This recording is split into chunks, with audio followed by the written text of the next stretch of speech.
Hey guys, and welcome back to my channel. In today's video, we're going to be going over my physical Nintendo game collection.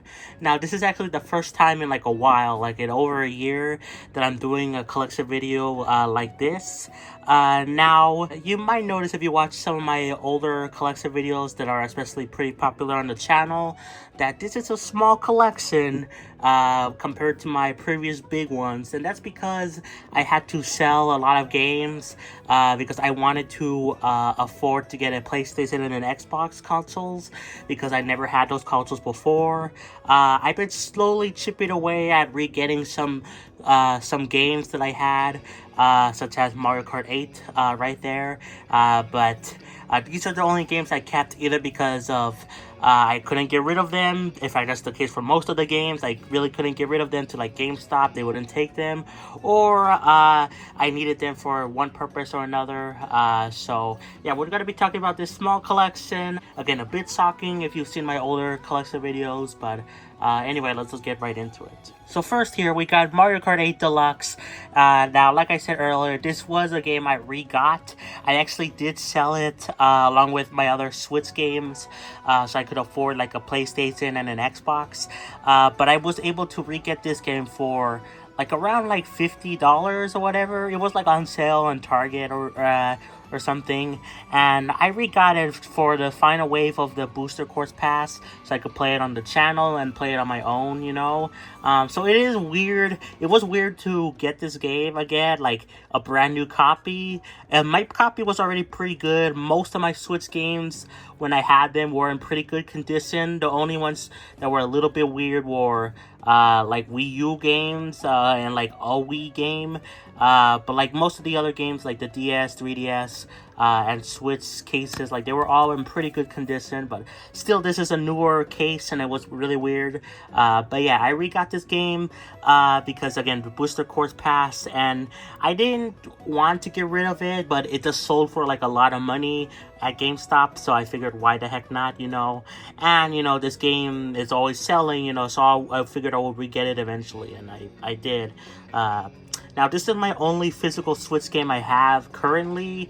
I know I will probably get some more other physical Switch games, but other Switch games that I re-got, like Mario Maker, the Xenoblade games, you know, I re-got them digitally, and that's because they're a little bit more convenient. Mario Kart is fine because it's the only physical game I have, so I kind of sit there in the Switch, and I don't have to move it. So I think I will still get some other physical games for the Switch, but right now it's kind of hard because I kind of prefer digital for at least those specific titles because I play them often. So. Here we got SpongeBob SquarePants Truth or Square. This was a game I couldn't get rid of. This game, I know of it. Like, I know that this is kind of sort of in the same line as like Battle for Bikini Bottom and, you know, the movie game, kind of made by the same people, but like it's not the best out of like those set of games. But yeah, I played it a little bit when I was younger. Don't really have much memories. In fact, I got stuck at SpongeBob's house, you know. I couldn't like progress anywhere. I didn't know where to go. So yeah, I just couldn't get rid of this game. And then Mario Kart Wii. This game I could have gotten rid of because it sold for, I don't know, $15 or something at GameStop, but I decided to keep it just because I think I could sell it, to be honest with you guys, but I kept it because it's more convenient, because I have a modded Wii U, and I could, you know, get like a file for it, but I believe it would be really hard or almost impossible, I think, to play like Mario Kart Wii,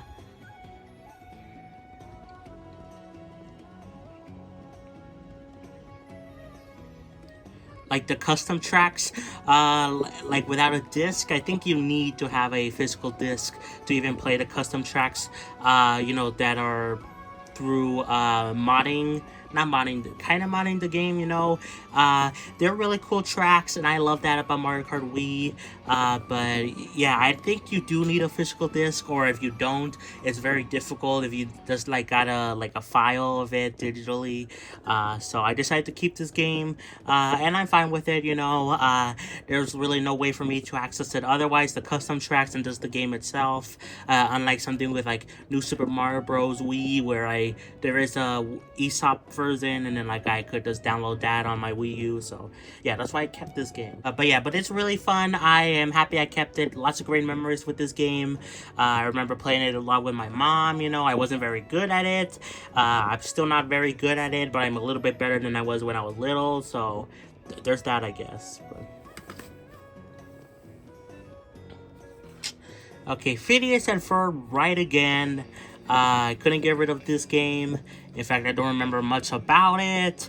I just remember this is another game that I got stuck on.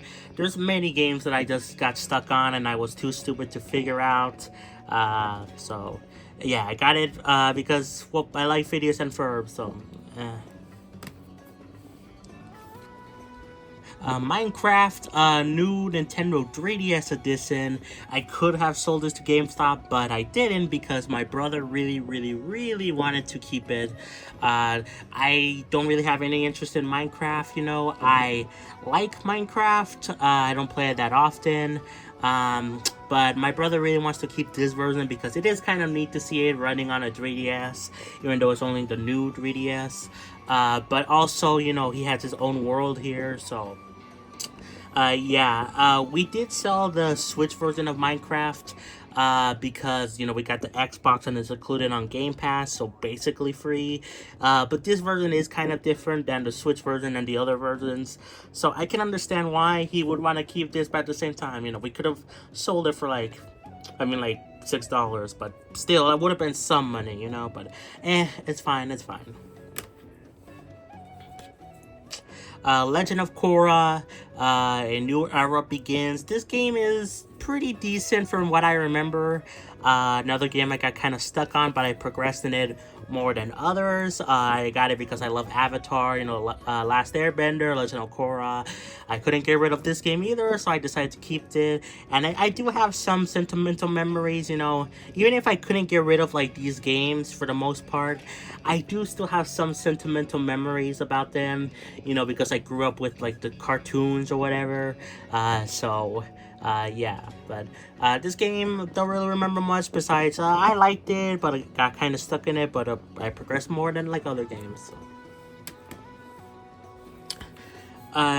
Ninjago, Nindroids. Now, I am, at least I was a big Ninjago fan. I kind of fell out of it, just being honest with you guys. Not because of the show itself, but because, I just hated how long episodes came out, you know. It takes like a year and a half for like a new season to come out, and like it's just so long, and I got tired of waiting.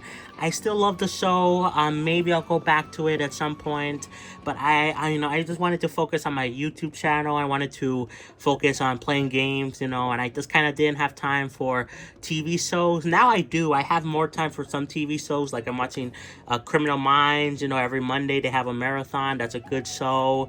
I watch Golden Girls, like it airs like at 8 p.m. to like 12 at midnight, like, you know, every day. So I have some time for TV shows, but at this point, I didn't really have time for Ninjago, but anyway, that's besides the point. Point being that I was a big Ninjago fan, and this game was really good for me. I really enjoyed all the Ninjago games, you know. I love playing, there was like a spin-off of this game, like on phones, where you could do Spinjitzu, and battle enemies, and I really liked that. And then, like, I love the mode here where you could do the same thing. The main campaign, was okay, but like, I really like the Spinjitzu part, but, yeah, I progressed with this one more than other games, but still kind of less.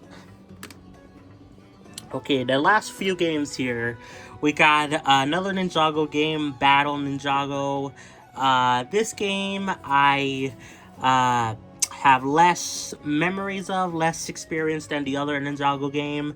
My mom got it for this game for me and my cousin, like at the same day that we got like our 3DSs. She also got me Mario Kart 7, but I don't have Mario Kart 7 anymore. I sold it, you know, yada yada yada. But kept this game because I couldn't get rid of it. But at the same time, I do have memories of it. My cousin was a big Ninjago fan. He got me into watching the show in the first place. So we picked up this game on the same day we got our 3DSs. It was crazy what my mom did. My mom claims she doesn't remember anything about it.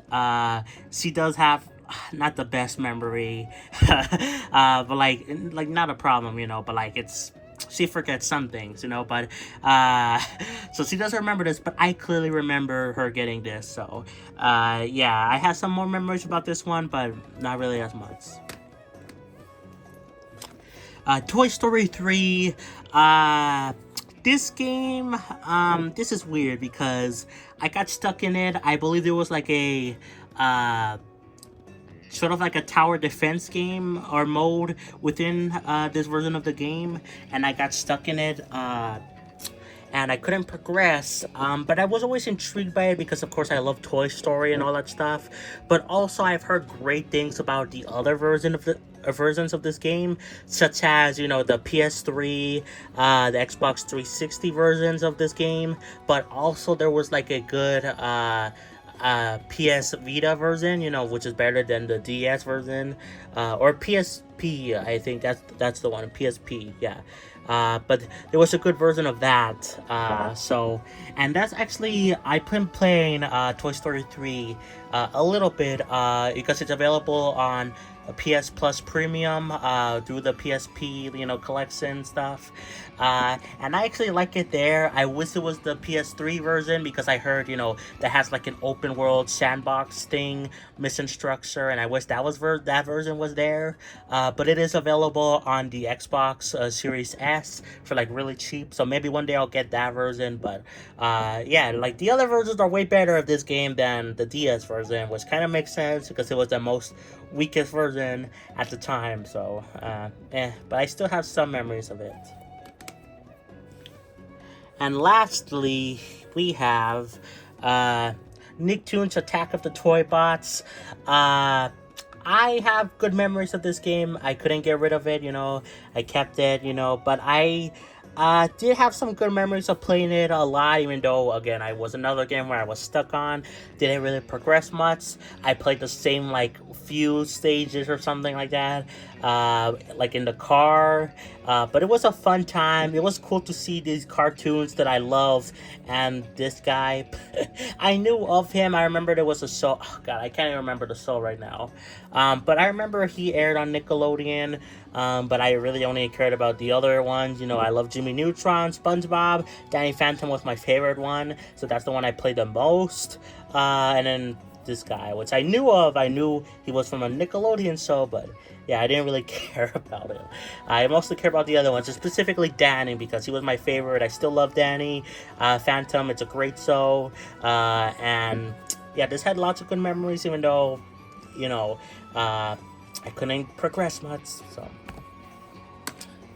But anyways, guys, I think that's gonna be it for the video. I hope you enjoyed a relatively shorter collection video, just because, you know, I got rid of a lot of the games I had physically, which is a little bit sad because I did have some memories of it, but I did wanted to create some new memories of playing, you know, PlayStation and Xbox games, which are consoles and games I never got to experience before. And if I never did that, I wouldn't have gotten into Persona as big as I have. Like, I've gotten really into Persona 3 Reload on Xbox Game Pass, even though Persona 5 and 4 is available on Switch, and including a Persona 3 version, but like that's not the best version. But I got really into Persona because of going over to Xbox. The same thing for Life is Strange, which are now all on Switch, but I played on the PlayStation, and they're all available for basically free for the PS Plus Premium catalog, and they're all those fantastic games games, and I've always wanted to play them for a while, and they were never available on Nintendo consoles when I was growing up. So yeah, because I'm moving to those other platforms along with keeping my Switch, I get to experience all these games, which is nice. It does still make me sad that I had to get rid of lots of my classic games, but it's fine. I am re-getting some of them slowly but surely. So yeah, but that's gonna be it for me, guys. I hope you enjoyed. Thank you, Damien Grace, for becoming a Patreon member, and Nils Eden for becoming a YouTube channel member. Like, subscribe, play some Xenoblade, and I'll catch you guys next time for more. Peace. Bye, everyone.